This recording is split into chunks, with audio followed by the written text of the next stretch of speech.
Good morning, Angela, and welcome to the CG Excellence podcast, where servant leaders are recognized for their daily commitment to serving others. Today, I have the honor of interviewing Angela Lavrisiuk from the Dollar Tree. That is where she is currently a servant leader in Aurora, Ohio. Angela, it has been truly a wonderful experience being engaged with you and your exemplary level of service at the Dollar Tree. It is probably one of my favorite stores because you're there. Aw, thank you. You have earned the CG Excellence seal of approval, and I hope that you wear your pin proudly. So let's welcome Angela. And Angela, I would love to hear your story and for the world to hear your story of how you came to be exemplary at such a young age. Welcome. Oh, thank you. When you were a child, what was your first experience with customer service? So, my earliest memory that I can remember regarding customer service as a child was going shopping at Kmart. My mom used to work at Kmart, so we went to Kmart a lot growing up. It was like one of our favorite stores. And she brought us there to pick out some video games for our handhelds at the time. And like when I was younger, and I don't know if it's still like that, but the games were always behind a glass cabinet, so you had to get an employee to unlock the case. And as a nervous little kid, it was like hard asking for help, but I did, and I happened to want the most girlish little kitty game, and the employee was a young man, and he did it all with a straight face, and I know it's not much, but like it helped. It was really nice that he didn't like judge me at all. And I know I was only a kid, but I mean that's still like very important. Yes, that's quite impactful at a young age. That's a beautiful story, and it only takes one person to step up to the plate and serve, and it just kind of ignites your interest in that role. Oh, it really does. And like how people like interact with you with customer service, it's like it can really break or fix like an experience. Like if you go somewhere and you have a bad experience, like you don't want to go back again. But if you have a good experience, like it could become your favorite place. Exactly. Case in point. Very well said. So as you were growing up, say as an adolescent, tell us about your core beliefs, your standards, virtues, the ones that became the pillars of your servant leadership. So as a kid, and hopefully still today, it was really drilled into our heads to treat others the way you want to be treated, the golden rule.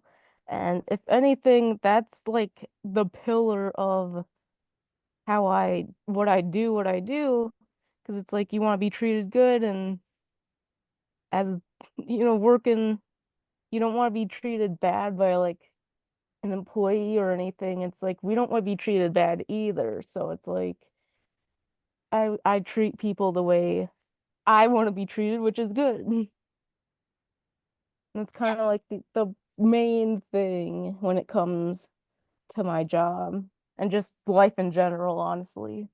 There you go. Yes, life in general. And that is really what allows you to serve that mint on a pillow at each customer experience with you. Truly, as I said, exemplary. But Yeah. also is your life mission as a servant leader. And I know that servant leaders are special people in this world, as we have a gift to share and we have a sense of humility that allows us to serve.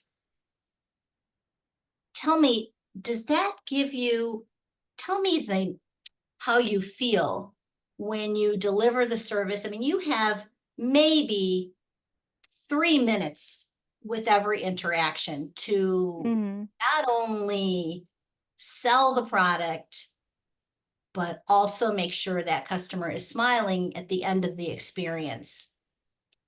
So utilizing your core beliefs and the pillars of your standards, how does that feel for you? Oh, it feels great. Like helping someone else when I'm working is like it just makes you feel good. You're contributing good with other people and you're kind of like you're making a difference even if it's just a small one. Yeah, it could really set their day.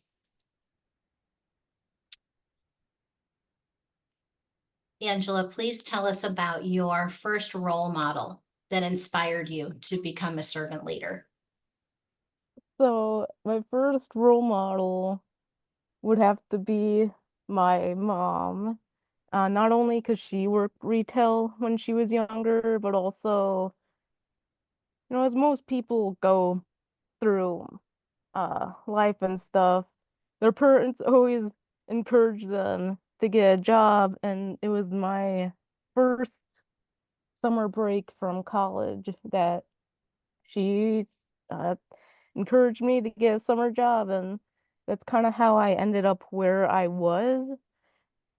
But apart from that, like after that, like my first like role model in the industry, I guess you can say, was my second store manager, Heather. She was so nice and she was always, encouraging us to do better and to do more and she really like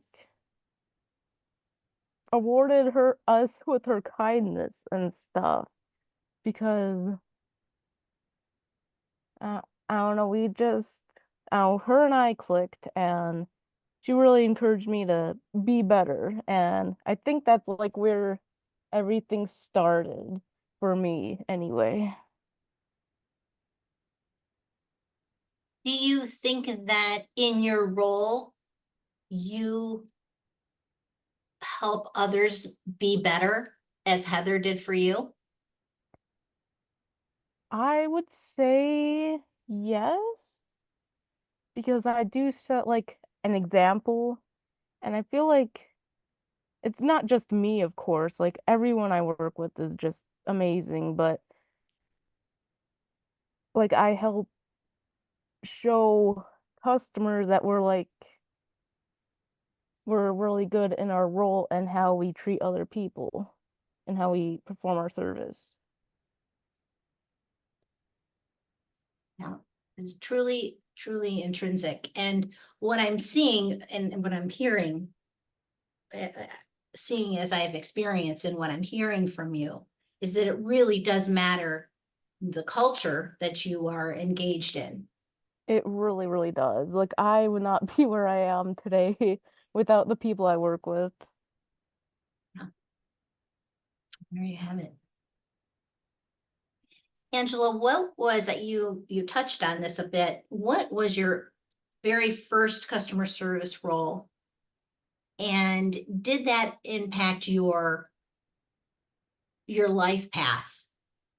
This could have been with your family unit, not necessarily a paid role. So my first role is the one I still have today, which is being a cashier at Dollar Tree. I've been there for around the past 8 years, and I would have to say it has changed me. Not sure if anyone can notice, but I'm very, very anxious and all that. And actually, my first store manager, the one that hired me and said that he was taking a chance on me because I was quiet during the interview. And throughout the years, even though I was quiet at first, like I've really opened up a lot at work. And so that kind of showed me that I can work with people and I can, do a job even though it's hard. And it also showed me that I'm good with people, and I didn't know I was because I didn't really, put myself out there before getting this job. And that kind of opens me up to career paths that I didn't even consider growing up that I could be pretty good at. Well, what an inspiration you are. And I sincerely hope that this platform and your words reach individuals that have an interest in customer service roles and have an innate ability to be a servant leader as you are, and that they will be encouraged to embrace that calling. It truly is a calling. So when you're working with the general public and a plethora of personalities, how do you face adversity and stay motivated in your role and commitment to service? So it's hard sometimes to stay committed and motivated in retail, especially during the holiday season, since it's the busiest time of the year and you don't know what you're gonna get with every customer. But besides some of my regulars at work that are absolutely amazing, I love talking to them. I have to say I wouldn't be where I am today without my coworkers. For the past few years, I've worked with the most caring and kind people I've ever met. They make me strive to be better at my job simply because I view them as, so great at theirs. If I didn't have my coworkers to joke and vent about the struggles of working with the public, I wouldn't be as positive as I am at work every day. Because everyone needs, a little bit of comic relief in their life, and that helps get us through the day at work, especially because yeah, there's many different personalities, and you will always, encounter most of them just in one day working here, and it's hard to get through the day sometimes, but we always make it through. We have each other, and that helps. Yeah, so the culture support is the most important, because you can always take a breath with a coworker that Yeah. understands. So after, say, a negative experience, say that in that 3 minute, 2 to 3 minute experience with say a negative energy that comes your way, how do you bounce back to the next with a smile and engagement as comes naturally to you? I guess, Um, how do you center yourself? um, well, I'd say it kind of comes easy to me now that I've been here working so long and I've, encountered this so many times that really like usually the next person in line is very like understanding and sweet, and I guess it's easier to move on from the negative energy when not everyone in line is negative. And like it's hard to get through the day if you just look at the negatives. So I try to stay positive at work, even though it's hard sometimes. Yeah, staying positive is just another pillar. It's to remembering to go back to your center, Hmm. to go back to your positive energy, returning returning home is inside is really the key. Yeah, very good. That's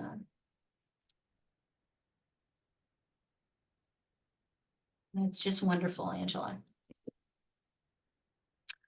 Tell us, what is the driving force that maintains your exemplary level of service? It is incredibly consistent, and you just touched on that, the coming back to yourself, the positive perspective.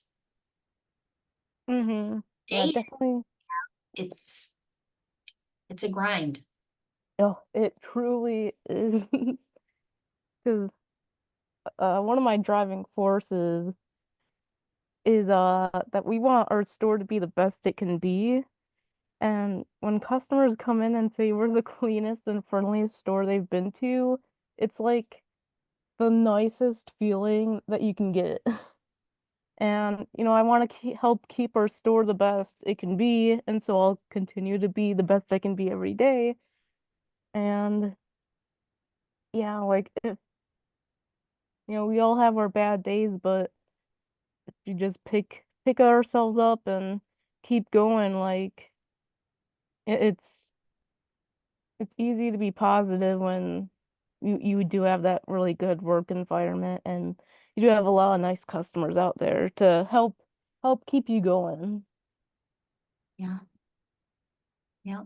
Again, the culture plays a big role, and then the customer base, as mixed as it is, you never know what you're gonna be faced with in the next second, which I think is the most fascinating part of a customer service role, is that it's just so much fun because you just never know who you're gonna meet next. Yep, and some of those people, like they can become your friends. Like I won't say I'm friends with any of my customers, but like there's some really nice ones that like they just put a smile on your face when they come in, and you always need that good interaction. It'll like erase any negative thing that happened during the day.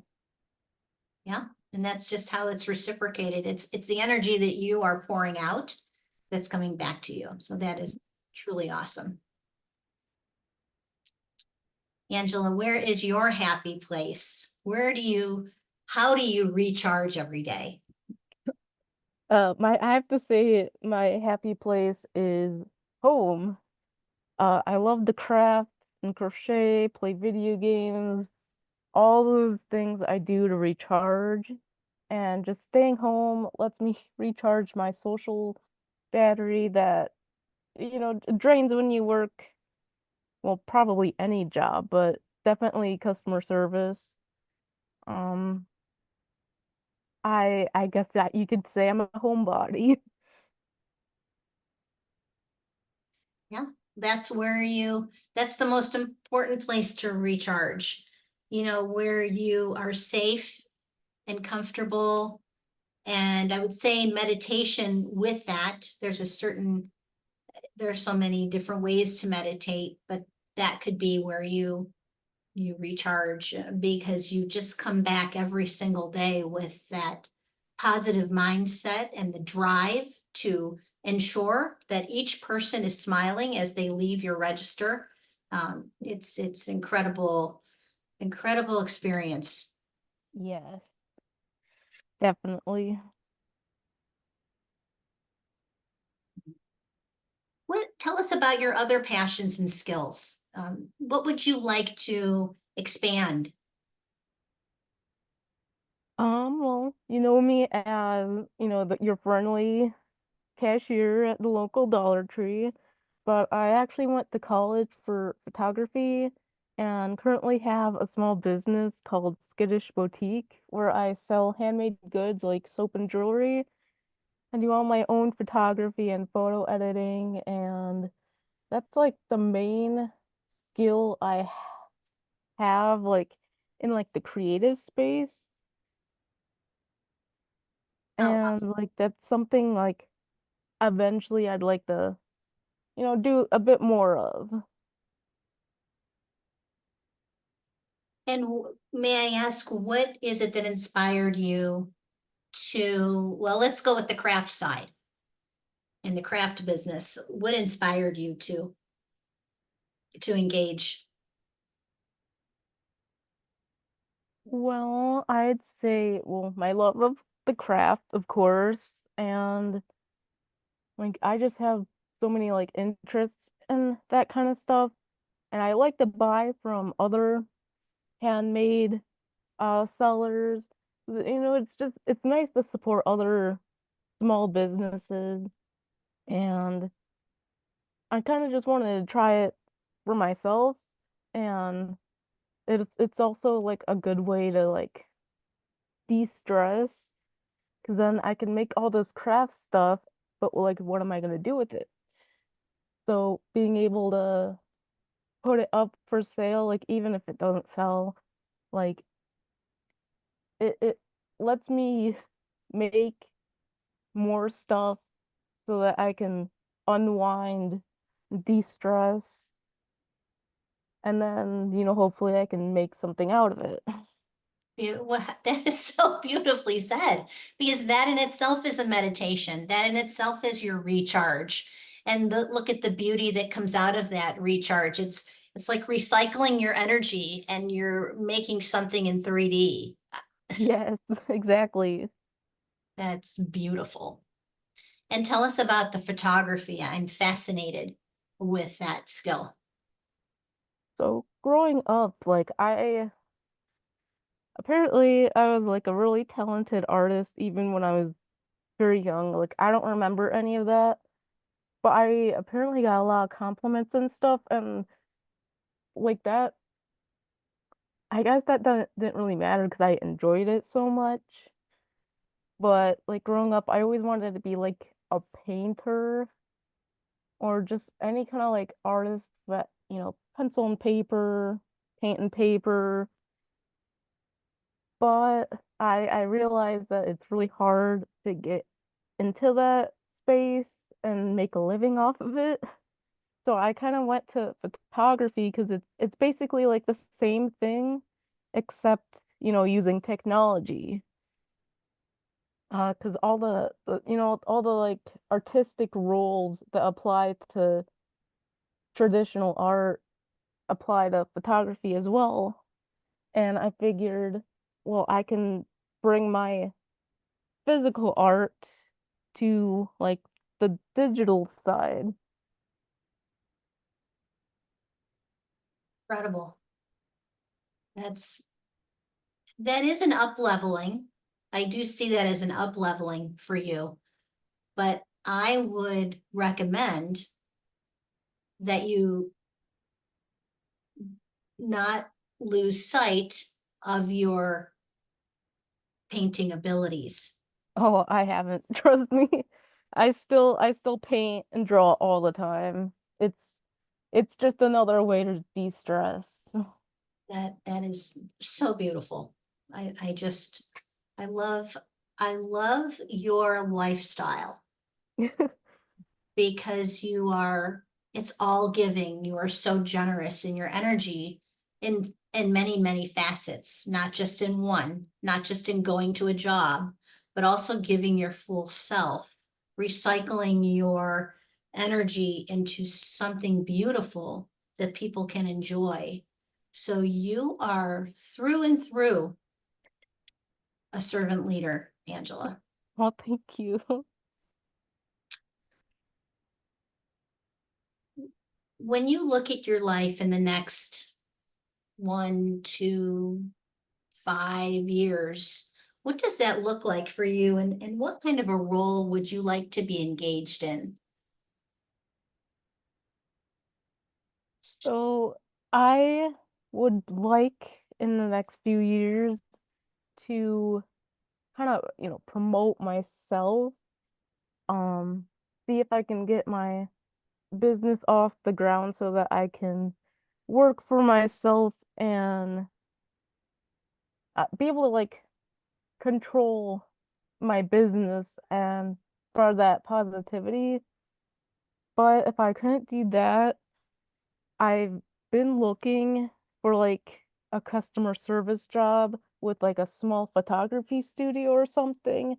That way I can like combine my skills that I've learned at Dollar Tree with the whole customer service and combine that with my photography skills that I've learned, in school and just life in general. And that way I can like explore the parts of me I know well and then the parts that I don't know, but also like get myself more out there than I am right now. Absolutely. And so I see for you, that would be your natural next step because you have a solid foundation and experience and also the innate ability as a servant leader to launch yourself and evolve, as that's what we're here to do, is to really enjoy life and evolve and serve others. And that is the direction that you are headed, which is just so beautiful. And I just love your drive, Angela. I hope that others can learn from you. When you go into a service establishment, how is it that you like your service to be? Have you ever recognized it in others? I sometimes do. I tend to want to be serviced like the way that I service at work, which is, just with a smile. And, like small talk isn't needed, but like a smile is so important. It can really like make your day. And unfortunately, like I don't see that often anymore. And a lot of my customers also see the same thing. And that's kind of like why they like coming to our store because we're so friendly. And I, I feel bad saying it, but like you don't see it that often anymore. It's like I know dealing with the public isn't easy or fun usually, but like a frowning leader doesn't make a great customer experience, and so I really like getting treated with a smile and some positivity. There's just too much negative energy in the world right now. Yes. And if we can all think like that and respect others, no matter what their where they are in life, what a great world this would be. What else would you like people to know about you, Angela? Um, well, I don't want to make I don't want to like brag or anything, but like I do have my like own secret mission that not too many people know about, mainly just like friends and some family, but I I obviously I'm changing the world a little bit with my customer service, but I want to expand. It's like my own personal mission to just help others in need where I can. Um, for the past year, I've been, doing my crafts and stuff, crocheting a lot of hats and scarves for the homeless, and I think that's like so important. 'Cause, like not all of us are fortunate enough to even have a place to live, and they need help too. And while I can't really afford to give money or anything, I feel like just giving my service of my craft and which helps me as well, um, is really one of my missions in life. It's it's really important to me that I help others, and this is like the best way I know how. Wow. You are an incredible human being. I try to be. Uh, well, thank you for that. And I love your humility in that, you don't speak of it, you just do it. It's the action. You put the servant leadership into action without the notoriety, which is truly an incredible example of humility and service. And gosh, truly an honor to get to know you. Oh. Angela, what would you tell an aspiring servant leader is the most gratifying aspect of your service role? Simply put, it's just making others happy. Like, I'm not the happiest person, but helping others, as you've probably heard, however I can, generally just puts a smile on my face and, it brightens even the darkest days. So definitely just seeing others smile because of how you are doing your role really is the most gratifying thing, part of the job. Yeah, because it is so innate for you and you receive the energy back when you put it out there. The positive energy comes back to you, and that motivates you to go on to the next and just enjoy your experience and your life experience. Well, Angela, where can people find you on social media with your craft business and your photography and your artwork? Do you have a platform for your business? Well, currently you can find my business on Facebook. It's just under Skittish Boutique. And you can also just go to my website, which is www.skittishboutique.com, and that will put you directly into my Etsy page with all my goods. And then apart from that, I just have my LinkedIn. Okay, well, we'll make sure that we publish the links below in this podcast. Well, thank you again, Angela. It has been truly an honor to speak with you today and to be able to publish and allow others to enjoy this conversation and all that you have to offer to this world and the positivity that you bring to your daily life. Oh, well, thank you. It's been a good opportunity for me. Well, thank you, Angela. We will talk soon. Yep. Thank you. Take care.